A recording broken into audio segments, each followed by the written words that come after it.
Hello everyone.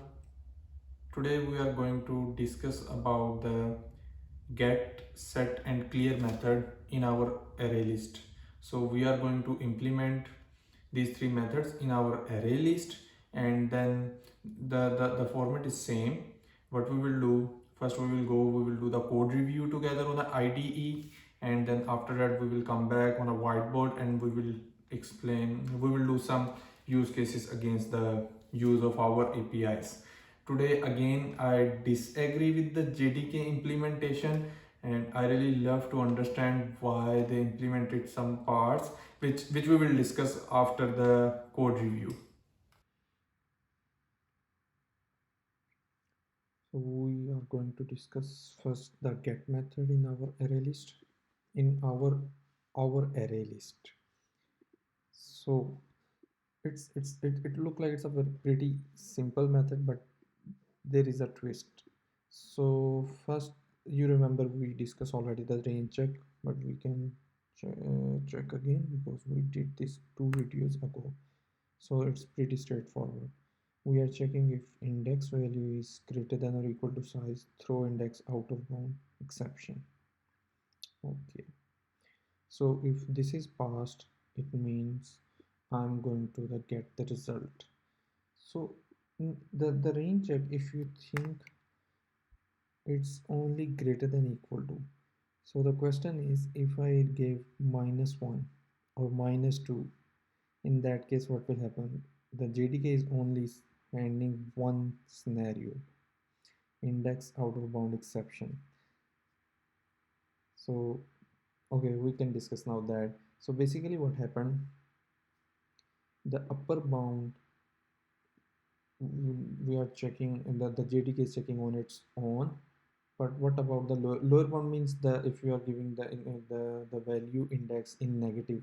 In that case, basically what will happen in the case of element data method, you guys remember we have a very pretty simple. We are going and check, okay, in array, give me this index. And if you guys know, array, if you give any negative value, array always throw the array out of bound exception. So there are two differences.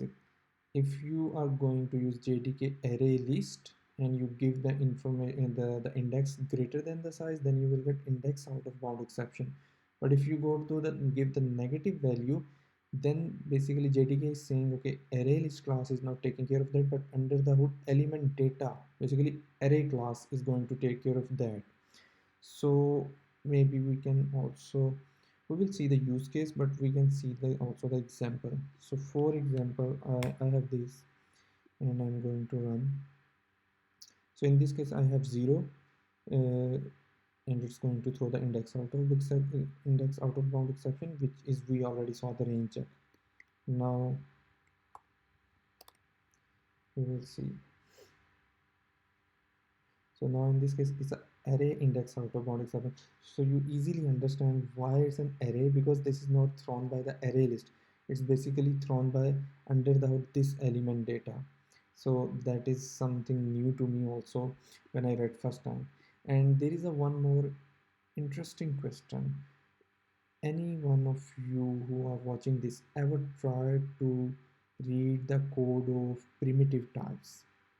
Like I try to figure it out, okay, where they are sending that array index out of bound exception, and after searching a lot I figure it out, okay, it's not, it's pretty difficult to figure it out because that is not the Java code. It depends on a JVM and which client is making the JVM, like IBM or anyone else.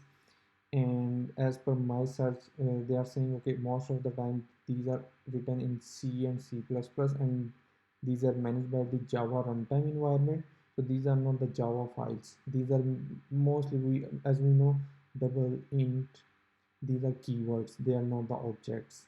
So those are not available inside of a JDK. Okay, so get is done. Now we can discuss about the set. Basically in case of a set, we are going to override. So the same thing, you will do the index check. Once index is passed, then we are going to get the data from the index and then override and then return which is now removed, kind of a removed or replaced, so we are returning that. Same here, if you give the negative, it means it is giving you the array index of bound. And otherwise, on the other side, I forgot the index out of bound. Yep. Okay, then next is clear.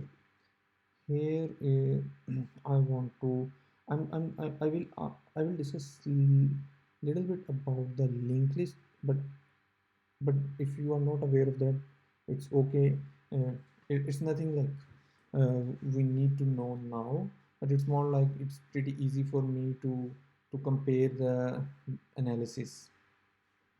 Instead, before going to this, we can discuss the analysis of this. So basically it's a big O of 1. This one is also big O of 1, because every time we will do the same procedure, and our methods are not dependent on the some kind of a values, or the way, like some kind of a dynamic value. Instead, it's always we are getting one variable. So index 3, it's a big O of 1. Yeah, if we are doing from 0 to index, then we will say okay, this is a big O of n, but in this case it's a one value, we are always checking that value. So in this case both are big O of 1. Now in case of a clear, if you guys remember, when we discuss about the remove, we did null, so the objects can be taken care by the GC. So in case of a clear, if you are using array list, always remember that is a big O of n operation. How? So if you have a 10 elements, it will take 10 times. If it's a 5, so it's not a constant, it's always changing according to the size value. So it's a big O of n. And if that is a, for example, it's we are using a linked list, then linked list, clear is a big O of one operation, because in case of a singly linked list, you have a head and you put head is equal to null. So all the remaining linked lists have no reference, so GC can easily collect back once it will check okay, head don't have a null, so it will take.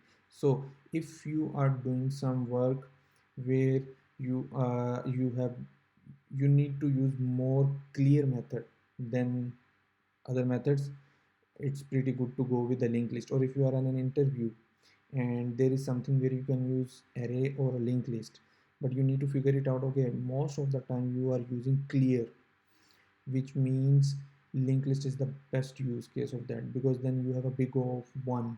If you go with the array list, it means it's going to be big O of n. So back to the execution part. For okay, before going to there, so we have an array inside of our array list, which is the element data. I'm sure you guys still remember that. So this is the object type, and currently we are using as an int, and these are the integer objects in a heap, and they are assigned to our array. And today in this example, because we are not going to play with the add and remove, so there is no capacity issues. So we have a 5 array and we are not going to add, so capacity is also 5 and it will work. So first we can take the first example. So our case is this. So list dot get index 3. So just like we saw in a range check, they have a check like this: index greater than equal to size. So in this case it's false, because index 3 is not greater than equal to 5. It will pass and then it will go directly to the array and it will take this object and return us. So it's a big O of 1 operation. So in case -3, so here I have a disagree, just like we discussed in a code review. So in this case what will happen, we will run, it will go inside of index greater than equal to size, which is again -3 is not bigger than the 5. It means it's okay according to the JDK ArrayList code, and they will go directly inside of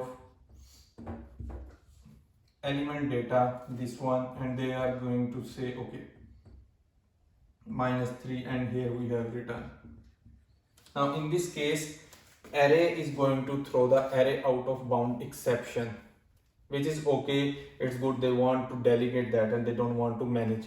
But my disagreement is, okay, in that case, in a second example, once they have 6, in this case, why they are managing range check? Like in this case, basically, yeah, 6 is greater than equal to 5, so they are throwing now index out of bound exception. So yeah, I understand that is index out of bound exception, but in case of a -3, that is still index out of bound exception. And if they are delegating that towards the array, I think they should, I'm not sure it should, but they can delegate also the upper bound index out of bound also too. So if they don't have this range check, they are going directly to the ed6, not -3, for example 6, and that has only 5 elements. It means array also will throw the array index out of bound exception. So I have no idea why they choose this strategy to manage for one and for the other delegate that. Okay, now we can move towards this, and still again it's a big O of 1. Then list dot set to 3. Okay, in this case I'm not going to take anything which index the same, just like -3 or 10 or 11, because still under the hood the range check and the array out of bound exception is still same. So only we will see what will happen. So once it comes, first range check is passed on the basis of this, then what will happen? It will say, okay, I'm giving you the new object. Basically client give us this object which is in a heap, and it's maybe 0x9. Then we first, what we are going 0 1 2 3. So first we are going to take this in old value ed of 2, 0 1 2. So it means the old value is this. Then after that, just like we saw the function, it's going to this, and now it's moving here. So this will be now 9. So address is 9 and this one is removed.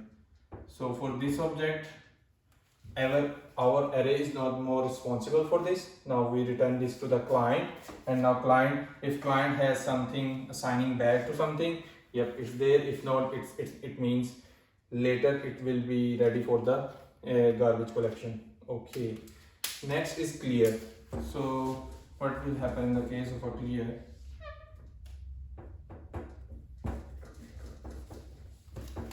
So in case of a clear, just like we saw, we will come here and we will do simply like this.